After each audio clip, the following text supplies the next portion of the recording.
ગુજરાત ભાજપ પ્રદેશ લઘુમતી મોરચાના નવનિયુક્ત પ્રમુખ નાહિનભાઈ કાજીએ આજે ગાંધીનગર સ્થિત કમલમ ખાતે સત્તાવાર રીતે પોતાના પદભાર સંભાળ્યા.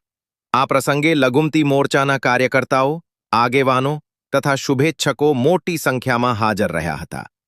શિસ્તબદ્ધ વાતાવરણ જોવા મળ્યું હતું. પદભાર સંભાળ્યા બાદ પોતાના સંબોધનમાં નાહિનભાઈ કાજીએ જણાવ્યું કે લઘુમતી સમાજને સંગઠિત કરી વિકાસની મુખ્યધારામાં જોડવું તેમની પ્રથમ પ્રાથમિકતા રહેશે.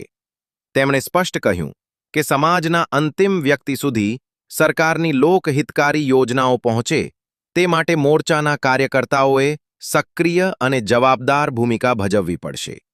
સંગઠનને વધુ મજબૂત, પારદર્શક અને કાર્યક્ષમ બનાવવાના દિશામાં સતત પ્રયત્નો કરવામાં આવશે તેવી પ્રતિબદ્ધતા પણ તેમણે વ્યક્ત કરી. આ મહત્વપૂર્ણ કાર્યક્રમમાં પૂર્વ પ્રમુખ તેમજ કમિટીના ચેરમેન ડોક્ટર મોસીન લોખંડવાલા વિશેષ રીતે ઉપસ્થિત રહ્યા હતા.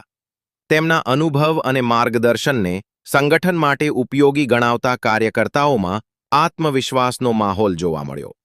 સાથે જ ગુજરાત પ્રદેશ ભાજપના પ્રમુખ જગદીશભાઈ વિશ્વકર્મા અને પ્રદેશ સંગઠનના મહામંત્રી રત્નાકર પાંડેની હાજરીએ કાર્યક્રમને વિશેષ મહત્વ આપ્યું હતું. કાર્યક્રમ દરમિયાન કાર્યકર્તાઓમાં ભારે ઉત્સાહ જોવા મળ્યો હતો.